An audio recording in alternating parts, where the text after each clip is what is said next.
Well, everyone, hope you're having a good Sunday. We're going to sit tight for just a few minutes waiting for people to file in and take a seat.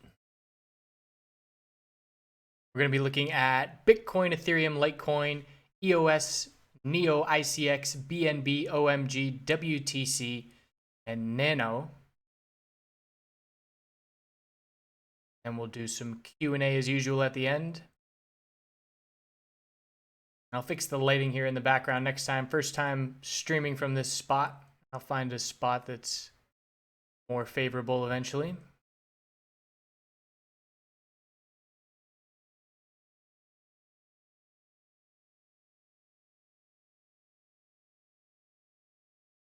So we're going to start on the weekly time frame for everything, and then we'll zoom into the shorter term time frames. But if you've been following along and following the other videos that I'm making, it's really shaping up to be an interesting May and early June in the overall stock market, in the crypto space, in the Canadian MJ space. Looking good.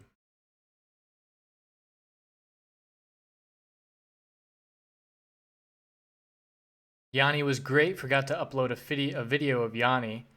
As I was sitting there recording the video, he was just this white gleaming light, the way that the lights were lined up, and it really looked pretty cool. But it was a good show. It was a full moon rising. It was an outdoor amphitheater on the water.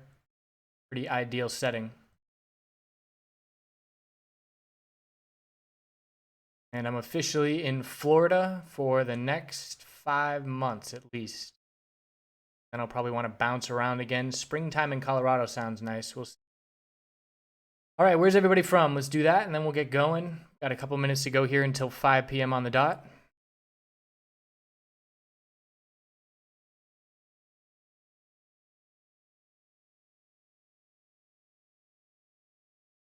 St. George, Utah, Alaska, Los Angeles, Alabama, Boston, Chicago, Estonia, UK, Kentucky, Poland, Amsterdam, Portugal, South Africa, Netherlands, Canada, DC, Jersey, London, North Carolina, Romania, Naples, Syria, Texas, New Jersey, Germany, Cape Town, Philly, London, Detroit. That's cool. Someone's in hell. That's not good. Australia, Costa Rica had some good trading in Pavones, Costa Rica. That was heaven on earth.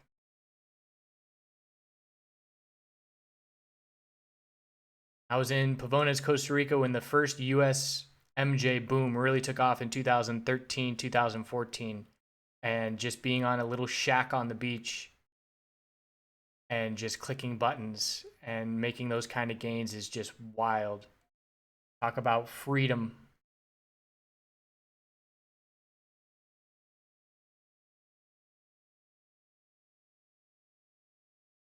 Smashing likes appreciated. Let's see if we can get to 100 in a couple seconds.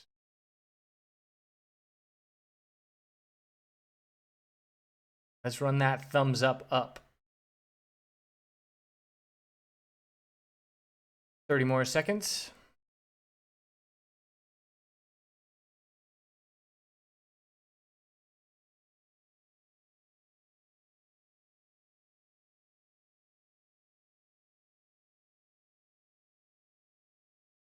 Wow, 57 likes to 80 something to 190.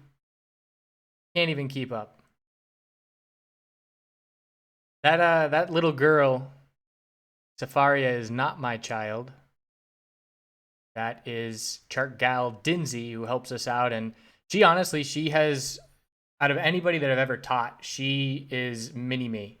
9 out of 10 times she will answer a question the exact same way that I would. And just in terms of someone that has actually grasped it, she is a shining star example.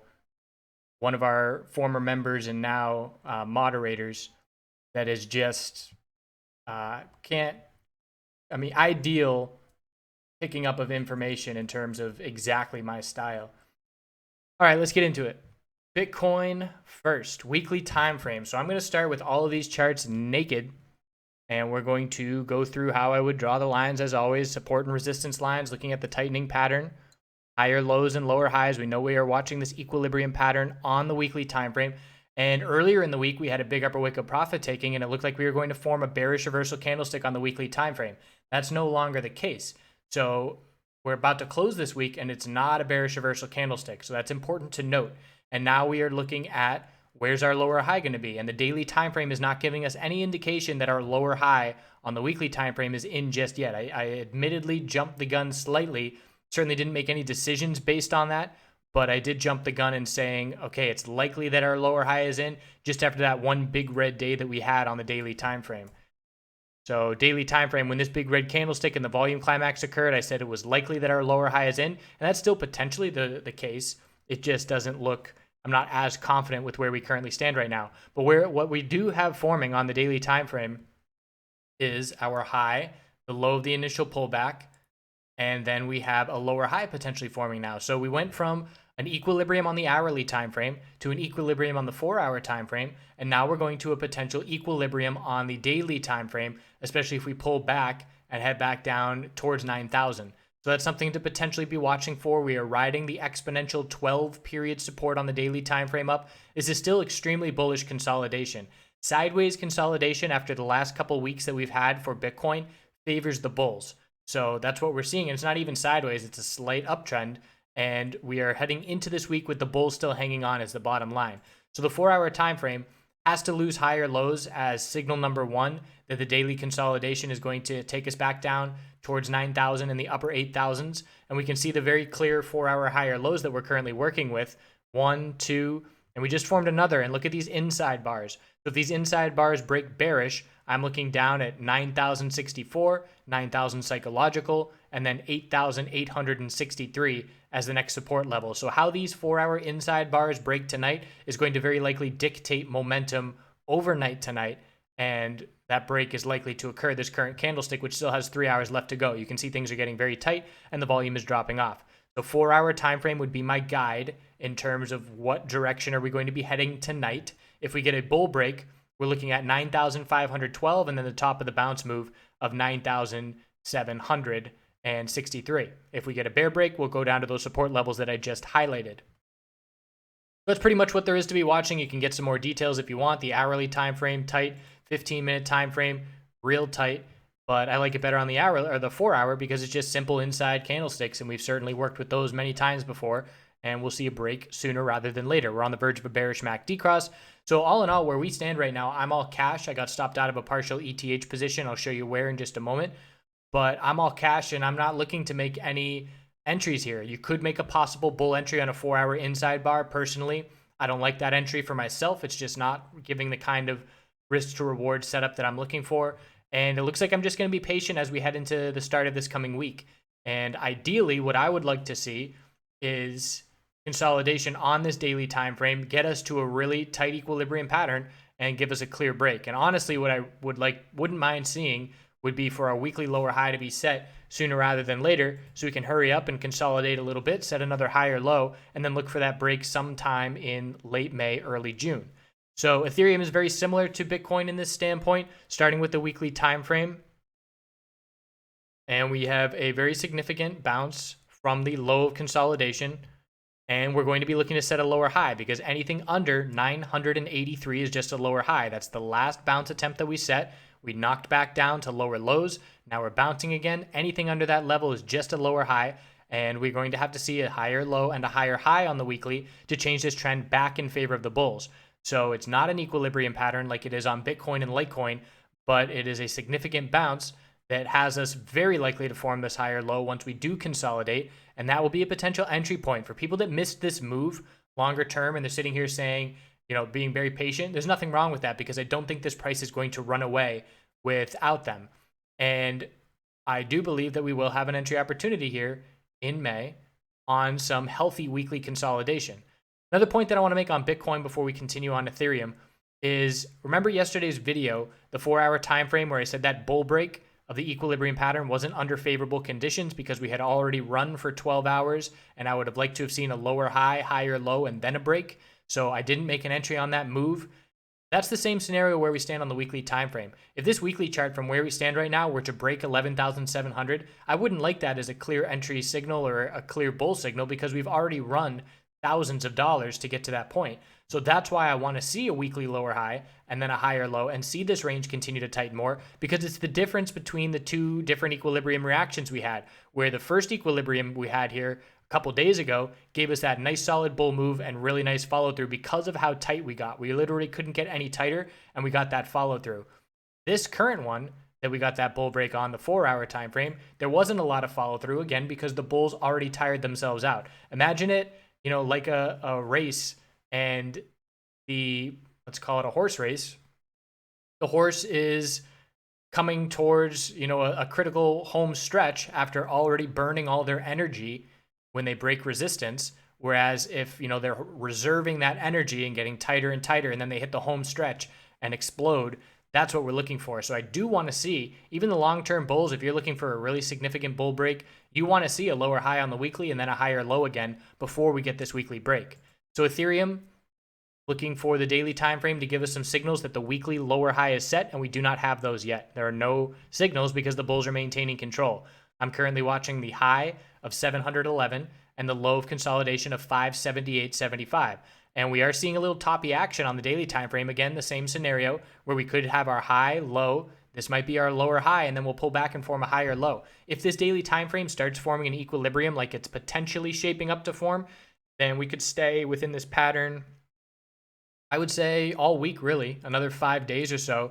As long as the volume stays pretty low, we can definitely stay contained within this equilibrium pattern that is currently forming.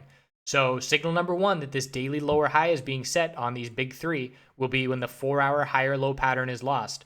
And we have a couple supports to be watching. There's those inside bars, same as Bitcoin. And the break of the inside bars will either have us looking at 666 and 638, or a bull break will have us looking at 697 and then 711. So again, the break of the 4-hour inside bars is going to dictate momentum into tonight and determine whether we're going to be looking at our 4-hour higher lows of support or our 4-hour resistance levels, where there's two of them on this current move. Litecoin on the weekly time frame, also a very clear equilibrium, very similar to Bitcoin, high, low, lower high, higher low. And when I'm doing a comparison, and I know there's a tool to do this on TradingView, but just in terms of dollar amount, I look at, okay, our last lower high was 252 and our last higher low was 110. So that's essentially $140 in between this range. So I can say that we will be in the smack dab middle of that range if we make $70 off of our low. So 179 would put us right in the middle. And we didn't get up to that point. We got up to 166. So we didn't quite get to the halfway point. But if you look at Bitcoin and do the same thing on the weekly time frame, the halfway point was 9,100. So this tells me that we made it over the halfway point of this equilibrium range that we are in on Bitcoin, and we are under that halfway point on Litecoin. So again, I keep highlighting, I'm sure it's infuriating for these long-term Litecoin bulls that watch, this analysis and try and remain impartial and unopinionated, but it's continuously, the past 2 weeks, we continuously keep getting signs that Litecoin is the weakest of the big three. And that will change at some point. There's no doubt about that. It's just pretty consistent at this point. Remember how long Ethereum was the weakest of the big three? That was for over a month, where it would just continue day after day, weaker and weaker. And it's not that brutal on Litecoin, but it is very notable. So on the daily time frame for Litecoin, we've got the potential equilibrium, our recent high, our low of the pullback, and this might be our lower high. And you can see we didn't even make it as close to resistance as the others did. In the 4-hour time frame, higher lows to be watching are very clear. There's the 4-hour inside bars, big three, all forming the same 4-hour pattern. Look at the volume just completely disappear right now, and a break is coming very soon. So if we get a bear break, we look to 148.22 and 145. If we get a bull break, we look to 156.39, and then the high up at 165.87. So that's the range to be watching on Litecoin, and we will obviously likely break all in the same direction on this 4-hour inside bar. Either this candlestick, and if not this candlestick, absolutely certainly the next candlestick following it. So that's the rundown for the big three. 4-hour time frame is going to give us direction very shortly. We're looking for the potential of the weekly lower highs to be set, but there's no indication of that until step number one, we lose the 4-hour higher lows. Step number two, the daily chart pulls back. And even if the daily chart pulls back and we get those equilibriums that are potentially forming, we will not be confident that our weekly lower high is set on these names unless we break that daily equilibrium pattern bearish and lose the daily higher lows. So that's the broad outlook of what the next week or two is going to be looking like. Pretty much the next week. That's what we're going to be looking at on the daily time frame. equilibrium potential, and the equilibrium potential will increase if we get a 4-hour inside bar bear break heading into tonight. So let's look at EOS. Everybody's talking about EOS on a huge bull run. Congrats to the bulls that have been holding and trading. A lot of profit opportunity here. Some people think that the fact that EOS is continuing to higher highs and new all-time highs is very indicative of what's to come for the space. That's a possibility, and that's something that I do always take into effect. If I see, individual altcoins breaking key resistance to higher high in a certain setup, I will anticipate that it is more likely. Again, technical analysis, we're just always shifting percentage odds of things to happen. We're not saying this is going to happen. We're saying this is most likely to happen. And if the more altcoins and the more individual coins that we see hit all-time highs, the more likely that the coins that haven't done it yet are going to be pulled up in that direction. So it's always a good thing when we have, bulls making money in individual names, because it can trickle over to other places as well. People putting profits in other places. I can't tell you how many times my ETH profits go into BTC and vice versa on just flipping trades. So we did get the new all-time high, nice bull move, and higher lows and higher highs on the weekly time frame. Highest weekly volume ever is about to be locked in, and not too much of an upper wick. So we're not seeing a bearish reversal candlestick on the weekly, but we are potentially forming a bearish reversal candlestick on the daily. All depends on how we close from here. It is a big upper wick. It is currently shaping up as the potential of a shooting star, which has an upper wick of profit taking and closes down near the open of the candlestick. But even now, it's still not a ton of indication that we're done on this move. And I say that because the 4-hour uptrend is still very much intact. Look at this exponential 12-period moving average. And look at how it is held over, let's see, it started holding it as support back on 417. 12 days of this support holding. So when you have a support level so clearly driving the price up, and I use this strategy in stocks all the time. If there's a stock holding the 20-period 5-minute moving average for the first 2 hours of trading, I will make note when it is lost, because that'll be the first time of the day. So the first time that we lose this 12-period exponential moving average on EOS, that's the first red flag for the bull. Any touch off of this level has bounced and held, and as long as that keeps up, the bulls have absolutely nothing to worry about. This is currently healthy consolidation going on. You can see we have a similar inside bar setup that's forming on the big three right now, so likely some correlation there. But it would require a break of 1959 and 1921 for the daily top to likely be in for the time being. So those are the two support levels I'm watching. Let's look at it on the hourly time frame for some more detail. And again, there's an equilibrium, perfect equilibrium, but the bulls have not lost anything. They haven't even lost the hourly higher low pattern. Higher low, lower high, higher low.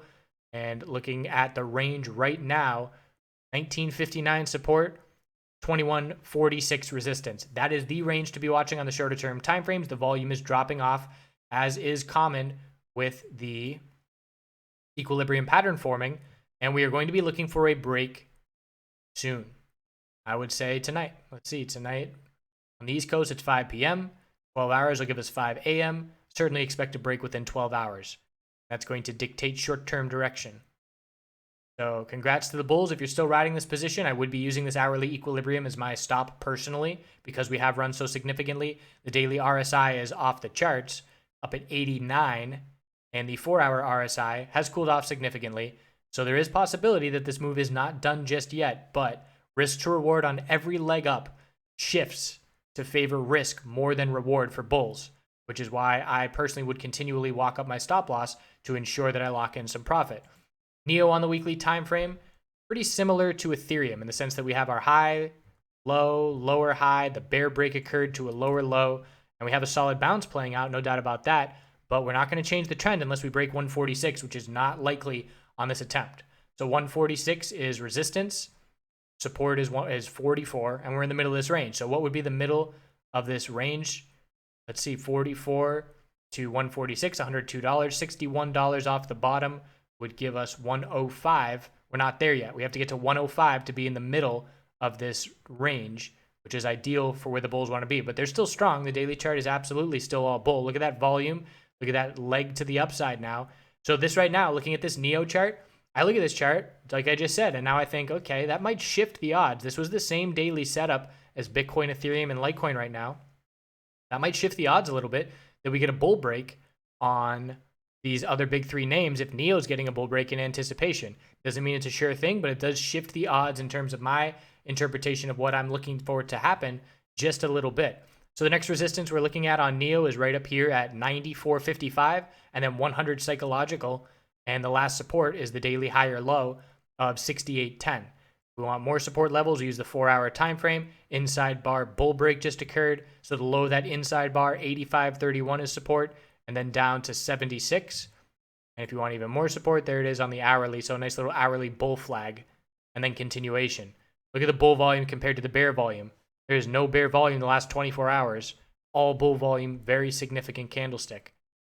So bulls in control as long as 85.31 holds. We'll look for a higher low on consolidation. And we'll see if the bulls can make their way up towards that $100 price point. But NEO's looking real good. And we'll see if that's a bit of a lead indicator. ICX BTC on Binance. So all-time high, low of the pullback. Lower high was our high of the bounce. And then we formed a higher low and a higher high.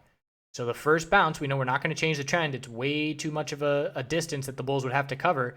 We consolidated, formed a base, and then saw continuation. So that gives the bulls more confidence in potential continuation.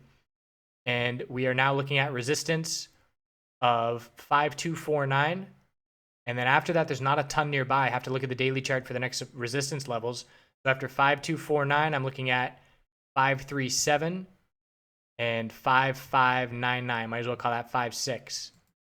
So those are the next two resistance levels that we're looking at, but look at the clear higher low pattern here on the daily. Higher low, potentially forming another higher low on this daily. So anything above 3931 keeps the higher lows in control. This is a very strong uptrend as well. We are currently starting some potential consolidation. We'll be watching the exponential moving averages to continue to hold for the bulls, but the bulls are in control of every chart that we've looked at so far. And that's obviously a good sign for cryptocurrency bulls in general, for the market cap of the space in general. And there are no red flags for the bulls anywhere. There are just some situations where we know we need to be a little bit more cautious because we know some consolidation is coming sooner rather than later. ICX 4-hour time frame. This has to be cautious of the potential bearish reversal head and shoulders pattern, left shoulder, head, and then if this forms a right shoulder, breaking the neckline, will lose the hourly higher lows. So key support short term, 4736 on this 4-hour chart. You can see again, the correlation to Bitcoin's there. Look at those inside bars. Same, and we actually just got a bull break by 0.000004, and that's not really much of a break. But same setup, the correlation is definitely there to everybody else. BNB USDT weekly time frame, high, low. We had the top of the bounce as a lower high. We had a higher low. We had a bull break, and now we're seeing slow continuation of this bull break, changing the trend. We changed the trend on the weekly with the consolidation, and now a higher low, higher high with the bulls in control. So what we're looking at from here is the daily higher low pattern. And we actually had a bit of a fake out, it looks like. Support was 1151. Nope, double bottom. So that held to the penny. And then just continuation. Our next higher low on the daily is 1291. And resistance 1590. If we can break 1590, the next level that I'm going to be looking at is 1668. And it's the same kind of setup as Bitcoin. It's the potential equilibrium on the daily. High, low, maybe forming a lower high. We don't have enough information yet because the 4-hour higher lows are still holding. Lose the 4-hour higher lows on any of these names, and the odds that the daily chart is setting a lower high in an equilibrium for the names that have that setup, which is the majority of them so far, that's what we're going to be looking at. Same 4-hour tight setup here, and 1450 is the shortest term support to be watching. OMG USD on the weekly. So high, low, lower high, higher low just barely, and a double top right here at the lower high. So 2084 and 2067. So it is a lower high just barely. We're topping out with a bit of an upper wick, and we're still in an equilibrium pattern is the bottom line for OMG. We came close to a bull break, and certainly got closer than Bitcoin did, but we did not get the bull break. If we are unable to hold this support of the daily higher low of 1458, it'll be a double top and a bear break, which means the weekly chart's going to go right back to the equilibrium, and we're going to look for a higher low in the low $11 range. So it's all about the 4-hour higher low here, or I should say the daily higher low. And if we see a break, 1720 is a key support short term. There's a lot of space between 1720 and 1458. There's not a lot of support there. So bulls really want to hold 1720. And in terms of resistance, let's look at the 4-hour because it's a nice equilibrium here. We got our high, low, lower high. It's the range I'm watching right here. 1721 support and 1870 resistance. Very tight 4-hour time frame to be watching. And this is probably the tightest 4-hour time frame that we've come across so far. So if I were sitting here wanting to trade tonight, I would be watching this pattern for a break. The tighter the pattern and the more long drawn out it is, the more clear it is to everybody what the levels are and the more significant the short-term reaction when that break does occur. WTC, BTC. So we got our high and our low of the pullback, and the bulls are trying to bounce for a bit now. And the daily time frame just changing the trend. We had a very clear lower high, lower low trend. We then formed a higher low, broke the lower high, and since then it's just been slow and steady higher lows and higher highs. So from where we stand right now, the last daily higher low that was established is down here at 14,037. And I'm looking up at the next resistance after the top of this move of 16. Actually, it's 1837. After 1837, I'm looking up. Not a lot of resistance until 266. So there's a lot of space up here if bulls can see continuation, but the 4-hour RSI cooling off a little bit. There is a double top. If we see a break of this most recent support on the 4-hour of 16.8 after this double top, then we know the daily chart needs to consolidate and form another higher low. So after the double top, if you lose the higher low pattern, the odds of consolidation coming are very likely. That's what we're looking at on WTC right now, after the bulls have had a really strong last couple of days. Nano BTC, looking for a weekly equilibrium here as well. High, low, lower high, higher low. And we'll look to set a lower high wherever the bulls tire out the daily time frame. Pretty weak at this point. There's nothing really confidence building on Nano. We've got a loss of the daily higher low pattern. We're kind of just stagnant right now, sitting here. And I would say key resistance, 8915, looks like a double top, 892 and 8915. And the must-hold support is 751. This is the weakest chart that we've looked at out of any of the names right now. So definitely keep that in mind. This daily chart is trying to bounce. It's getting some initial signs of the bounce, but just looking at the weekly chart compared to everybody else, upper wicks of profit taking, a potential bear flag on the weekly time frame, really. And this is the weakest weekly and daily chart out of these 10 names that we've just looked at. So keep that in mind. Nano is the weakest, tightest. 4-hour is OMG, and then everybody else inside bars on the 4-hour and potential daily equilibrium to be watching. So that is the rundown of all of these names. And let's now head on over to you wonderful YouTubers in Chatland. Do a couple questions. Already did Binance Coin. And definitely, again, back to EOS. I know there's a lot of people looking, when do I take profit or when do I go bearish? It's that equilibrium on the hourly. That's another tight one up there with OMG to be watching. So I expect stops to trigger if the hourly higher lows break. I did forget BCH. I could have sworn I put it in there. So BCH on the weekly time frame is going to be fairly similar to Ethereum, but a much stronger bounce in terms of where it's putting us on this weekly chart. So we've got our high, low, lower high, lower low. Anything under 1644 is a lower high. We got pretty close, but it's still a lower high. And if we pull back, we have to form a higher low and a higher high to change the trend. Daily chart, not too toppy just yet. Same as Bitcoin. We've got our high and low. And now the potential of a lower high. If we lose the 4-hour higher low pattern of key support, 1368, the odds of our daily lower high being set and our equilibrium pattern on the daily setting up will increase significantly. So that's what we're looking at on BCH. So it's a very similar setup to Bitcoin, and we're going to be watching for how we break on this 4-hour time frame as to whether or not we are staying in control of the bulls into tonight or pulling back. ADA, seen a bunch of requests for ADA.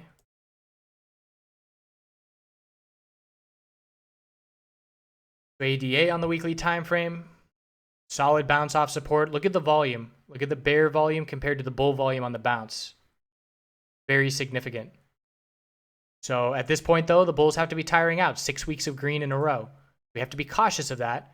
Upper wick of profit taking up here. Daily higher low is very likely to form when we consolidate.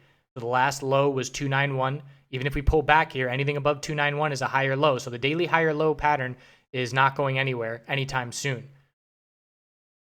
Resistance is 4113. And zooming into the 4-hour time frame, we have to lose the 4-hour higher lows for the daily consolidation to begin. So support is 3735. Break 3735, and we're going to be looking for a daily bearish reversal candlestick to form, and then we'll look for consolidation to form a healthy daily higher low. So because the bulls have seen so much follow through on this bull break, we know a higher low is extremely likely to form.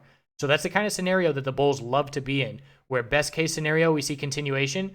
Worst case scenario, we see healthy consolidation to form another higher low. And that's where we stand on ADA BTC right now. So definitely one of the more bullish charts on the daily time frame from the ones that we've looked at. But again, potential of some healthy consolidation on the horizon, the short-term horizon.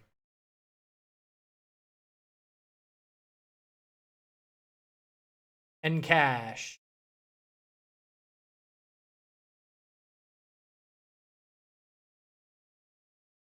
Encash on the weekly time frame, a little bit of a bounce, not much information there. So I go to the daily time frame and we got a nice equilibrium. So definitely much more clear here.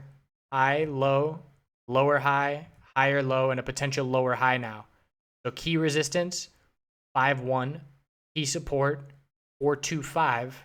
In the 4-hour time frame, if we lose the higher lows, our daily lower high and daily equilibrium is very likely.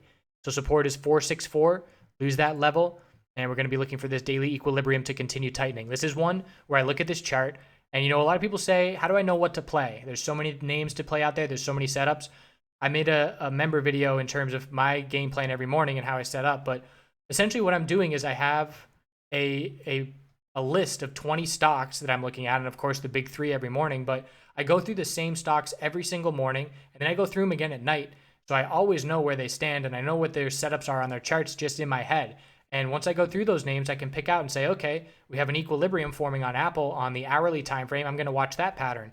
And we have an oversold bounce developing on CMG. I'm going to be looking for that pattern to potentially play out. Canadian MJ is looking for a turnaround sometime within the next few days. If we get to an RSI on the hourly in the 20s, I'll be looking for an oversold bounce. And it's just writing down these potential setups that are forming, and I can see who's tightening up and who isn't, and who's going to have a more favorable setup sooner. And I put those names at the top of my list, and then I'll just check in with those names continuously throughout the day.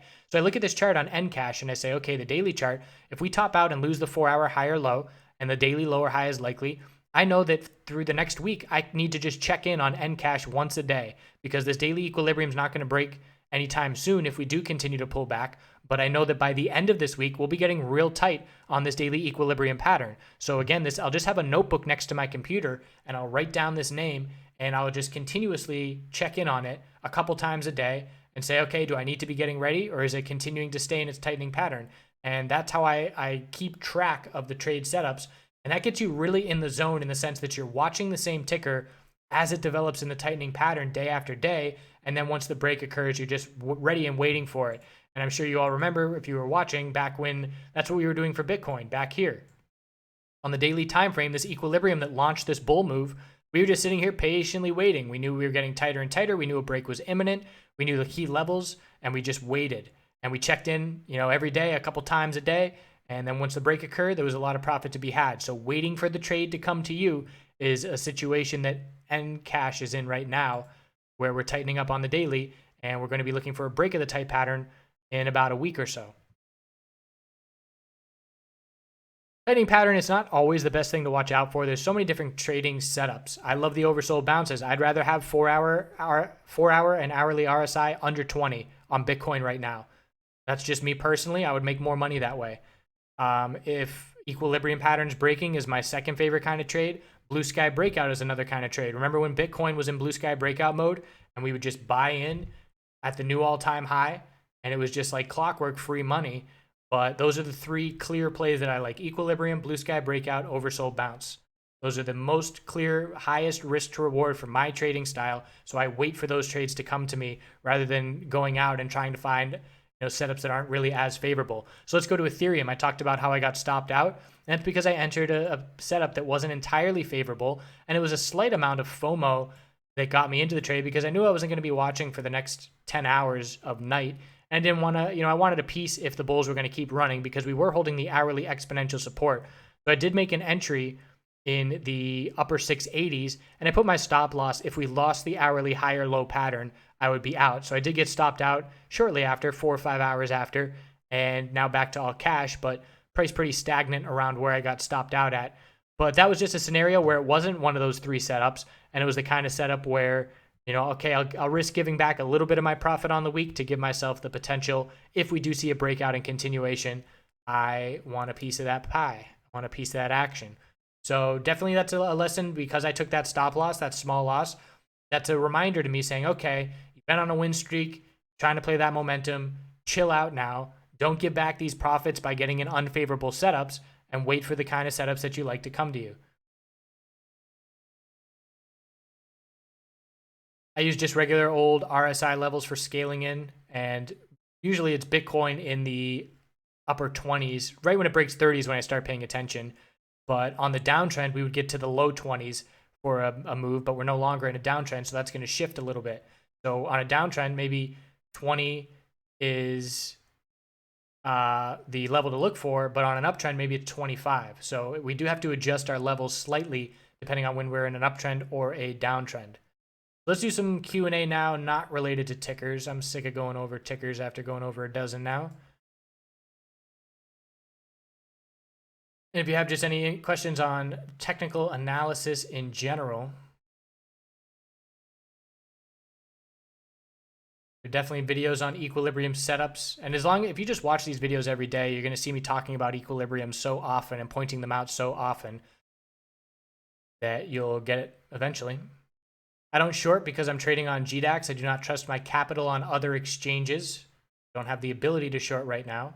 I'm okay with that because I am on the computer plenty already. I do market buys on equilibriums when the breakouts occur. Double tops show clear resistance and double bottoms show clear support. Doesn't necessarily mean bad or good.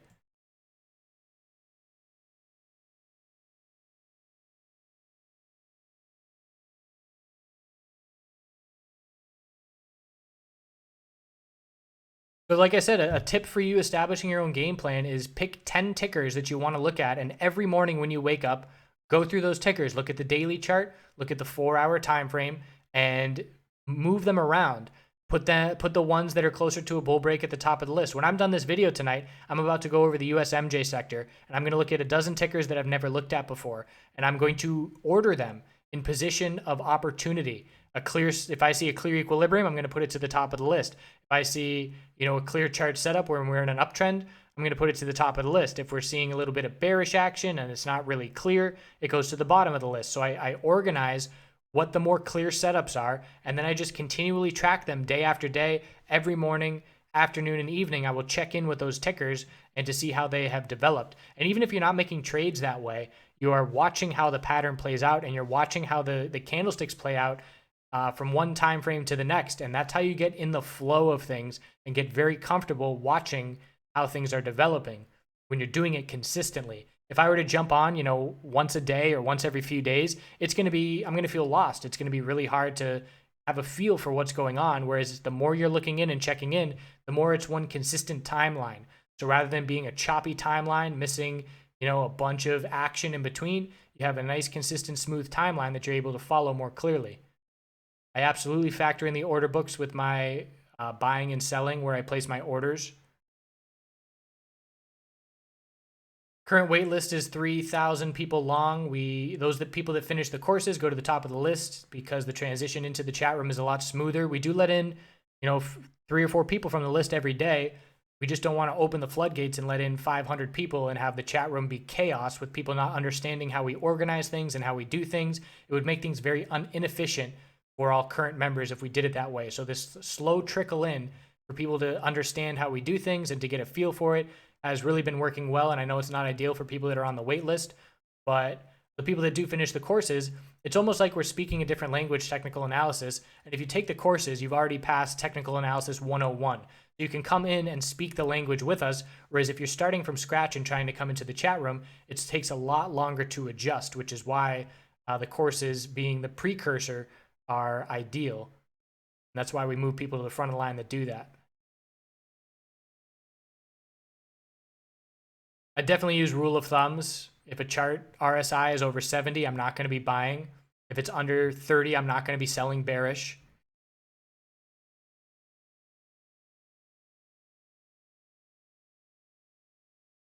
I haven't traded an altcoin in a very long time. I haven't traded an altcoin in months and months, and I haven't needed to. Bitcoin, Ethereum, and Litecoin have given me plenty of opportunity, and when they slow down, there's an opportunity in Canadian MJ or somewhere else.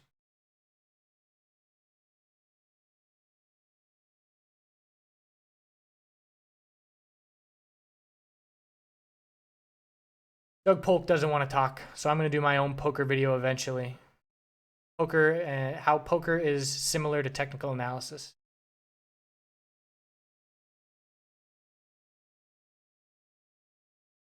You don't have to pay for TradingView as a beginner. It does give you some features, but when you're just starting out, get a feel for it, get used to the interface first, and then once you can fly around and be very comfortable on TradingView, then it's worth putting the money into it. I don't think Amazon earnings are going to directly impact BTC. I feel like the correlation that we had there was because Amazon pushed up the S&P 500. I think the correlation was the S&P 500 with Bitcoin, not specifically Amazon.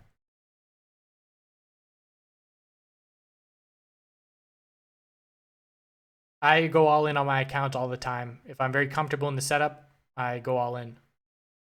And as long as I'm using a stop loss, there's no major risk. I trade all kinds of stocks. I trade the S&P 500 SPY all the time. I traded Amazon twice on Friday. Just flipped it twice for a couple trades for a day maker and then was done for the day after that.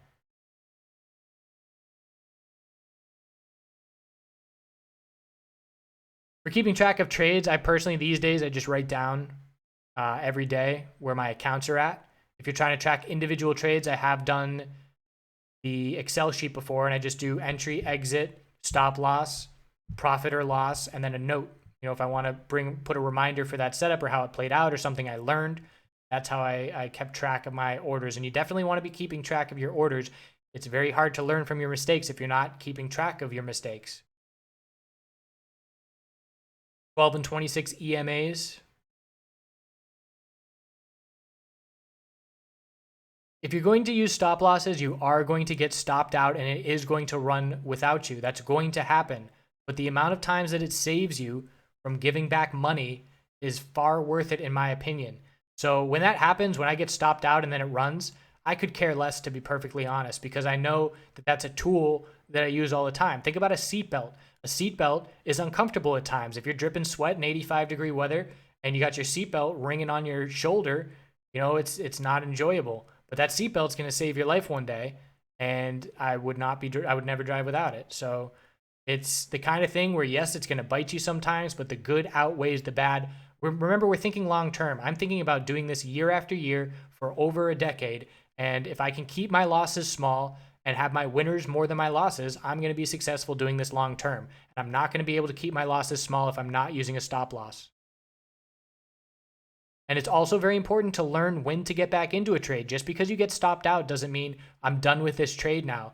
There have been plenty of times where I've gotten stopped out and I bought back in higher up, but still benefited from a very profitable trade as a result of that.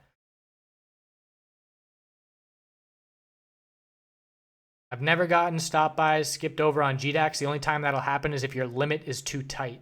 Stop limit.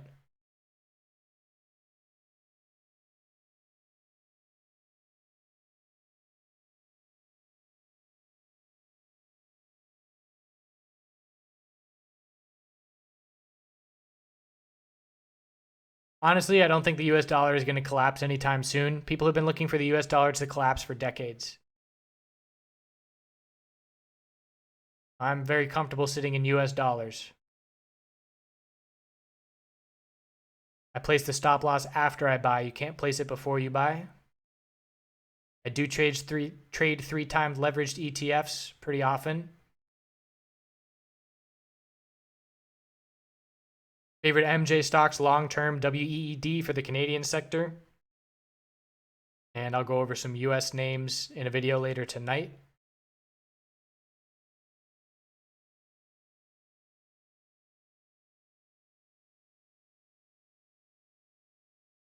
Stop loss levels are judged by where the most recent support is. And if the most recent support is not nearby, then the risk to reward of that stop loss is not favorable. You're going to get back too much profit before it gets triggered. So I always try and make my entries with a clear stop nearby so that risk is smaller. If you want to trade MJ, you need a broker. I use Fidelity. Risk to reward, I always want at least 2 to 1.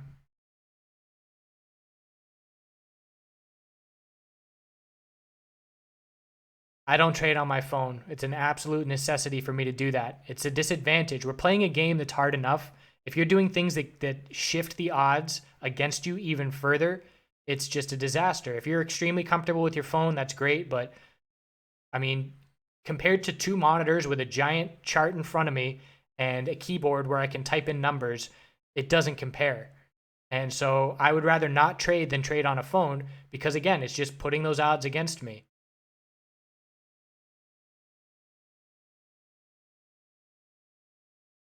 US Cron and Canadian Cron is the same company. Earnings just came out, I think, and we are looking at a pretty bearish reaction Monday. That's the sentiment so far. There's a conference call tomorrow, pre-market at 8. I don't use Elliott waves. I mean, my style is definitely, there's similarities to Elliott wave, but the actual Elliott wave theory, I don't use it. I scale into positions only in oversold conditions. The more oversold time frames lining up under 30 RSI, the better the bounce ends up being. So I love when the 4-hour, hourly, 15-minute are all oversold. That's when I make the most money on trades. Can't just answer a question when to take profit. That's way too general. Depends on the individual setups. It's like saying, when do I buy?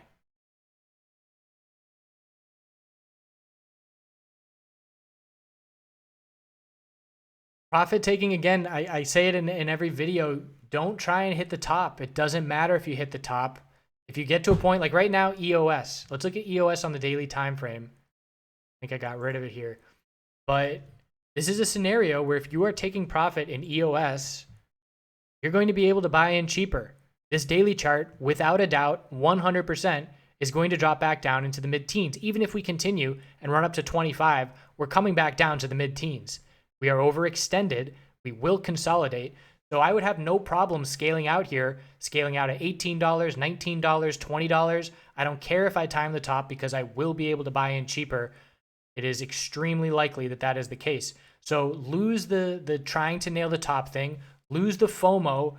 You know, if I make 5% profitable trade and I could have made 8%, I'm not going to beat myself up over that. If I keep making 5% trades, I'm a winner long term. So don't let fear of missing gains affect your game plan. Lock that profit in. And again, my game plan is to have more money than yesterday. And if I'm locking in profit, that's meeting my goal and my requirement. And if I do that every day, then I have nothing to ever worry about.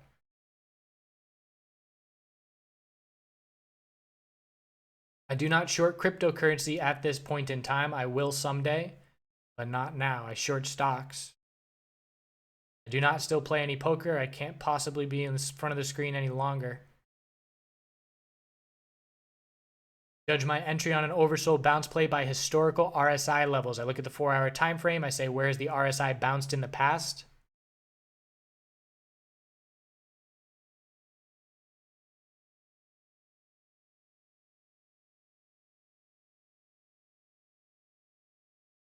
Honestly, with a great community, I don't have to go anywhere for news. We have 800 people with 1,600 eyes. Well, we might have some members with 1 eye. Sorry. We have plenty of people scanning the market, and we share news all the time, and it's just posted in the chat room, and I very infrequently have to go anywhere outside of the chat room to find news because we have so many people working together. Trading is a team game. It is not a game You can play it by yourself, but you will have an advantage with a team, whether that's a 3-person team or a 300-person team, depends on your style and how it's organized. But it is a team game. You can all help each other. You can all win at the same time. It doesn't have to be competition against each other. So find resources to make yourself, again, shift. It was a very hard game. Shift the odds in your favor by having a solid team.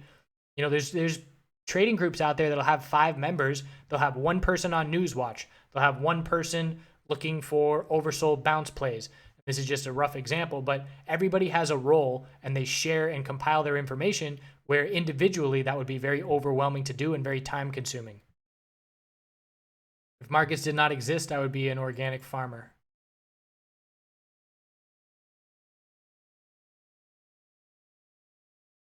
I don't use stochastics. I used to, but I started to recognize it wasn't telling me anything the RSI was not already telling me.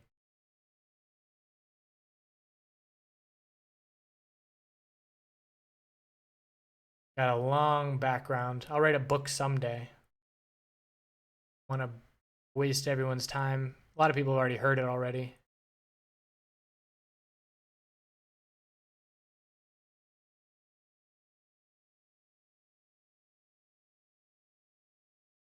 It's not that I'm nervous to trade on my phone. It's just that there's not as much information. It's a harder game. It'd be like, it'd be like trying to play baseball after 3 beers or trying to play it sober. You're going to do better if you play it sober. You're going to do better if you trade with more tools at your hand in a more favorable environment.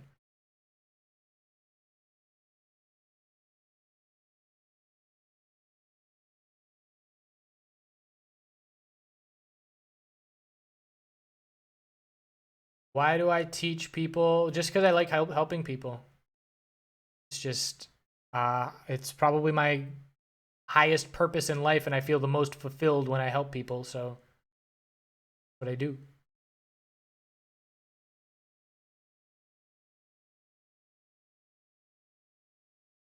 Trading multiple years to become consistent. I would say about 3 years in is when I was like, all right, I can do this long term as long as I need to.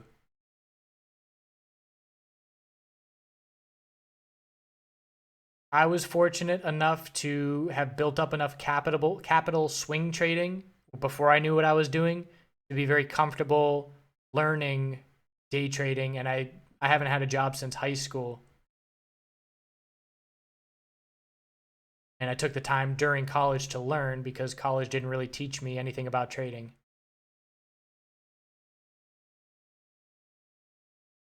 The goats are on a neighboring farm. They're being bred for milk for goat milk soap. Got into trading because I was interested in industrial hemp. I saw the shift in the US market back in 2010 beginning to take place, and I wanted to make money on industrial hemp.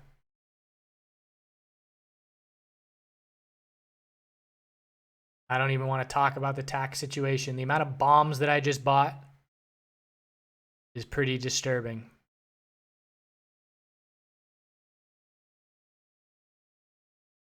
In college, I did business management was my major.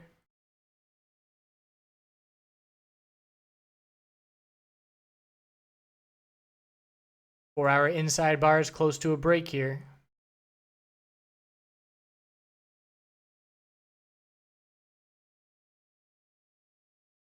I was just talking about the vast majority of U.S. taxes goes to the military industrial complex. So a lot of money is going to that.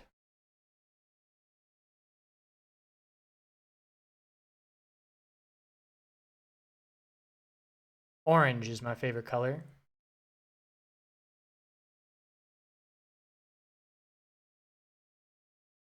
How's my love life? Currently single, and I don't even know anybody in town. I like winging it. I just go to new places, and I don't know anybody here.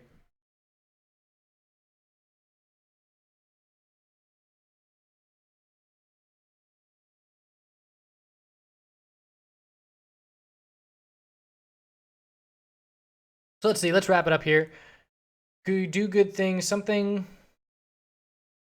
So what I like to do is I used to road trip around the country a lot, just going to national parks and camping.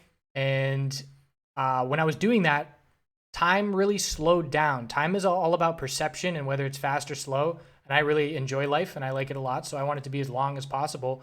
So I find that when I'm doing new things and having new stimulation for all my senses and seeing things I've never seen before and not knowing what tomorrow is going to bring, knowing that I'm going to Yosemite National Park tomorrow, but not knowing what it's going to look like, or maybe I'm going to come across a lake I want to get into, things like that. That really draws out the days. And the years that I spent road tripping seemed like a decade, and the years that I've spent doing the chart guys, because I'm in a routine every morning and I'm on the computer, time's flying. And the transition that I'm making over the previous month or so and what I'm looking to do in the future is to slow it back down again. I don't want to be, healthy routines are great, but you need to mix them up. Or you hear me talk about being stagnant money, stagnant energy.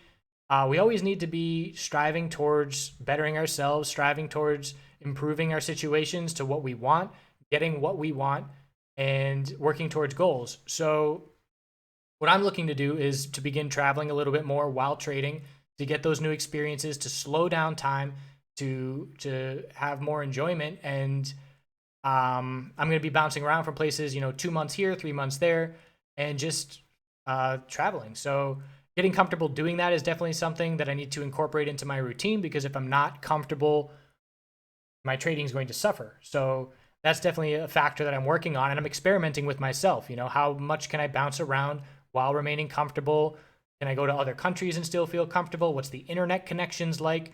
Currently waiting for Elon Musk to get those satellite internets up there so I can have a lot more ease with my internet situation. But one thing that I like to do is when I do change up my scenery or go somewhere new is I change my routine as well. So I just got to Florida yesterday. I've never jogged in my life. I like running, I like sprinting, I like playing sports, but I've never jogged unless I was forced to. And remember when we had to do those presidential, for those in the US, presidential fitness whatever, where we would all stress about how fast we could run a mile, and then we realized that it doesn't matter. That was pretty empowering. But anyways, I've never jogged, and I'm going to start doing it now because I'm a perfect distance from the beach to just jog to the beach and jump in the ocean every day. And that's just a new healthy routine that I'm going to work on and see how it goes and see if I like it. And I had the realization today, one of the significant benefits that I enjoy with financial independence is being able to buy healthy foods and not have to think twice about money. I can remember being in college and being like, well, Taco Bell's $5 and this organic sandwich or whatever is $10. And that would determine, what I put into my body, and that would affect my health. So having financial independence, and that's sort of this underlying effect that I haven't really noticed much, but I will buy whatever quality of food that I want without thinking twice about it. That's an investment that I'll make every time. And talking about stagnant money, behind me right now, you can't see it, but out the window there's a little marina, and there's $1 million yachts that sit there for 10 months of the year. And that's a sign of someone having more money than they know what to do with, and it's stagnant money. If you like boats, that's great. Get a boat, go fishing, use it. These boats are sitting there. They're not doing anything. And the amount of, healthy food that could be bought with the amount of money, whether it goes to, children in need or even to yourself, just treating yourself and your body as an investment, definitely is something that we need to consider. I don't even know how I started on. I don't know what my point was about any of that. Jogging, that's good. Jog. Found a worm on the sidewalk today that was wriggling in the Florida sun in its last seconds of living, and I put it back in the soil. That was my good thing for the day. That's about it. I'm done. So I'm going to start working on this USMJ video. Again, broaden your horizons. Get interested in the MJ market because, man, there's an opportunity there, just like crypto. I am compiling capital to play the USMJ market for decades to come. And we're going to see the floodgates open. We're going to see rocket ship 100% moves, and we're going to see millions of dollars being made, and we're going to get a piece of that action. I appreciate you all watching. I hope you have a great Sunday night, and we will see you with the regular videos this week. Thanks again. See you soon. Do good things.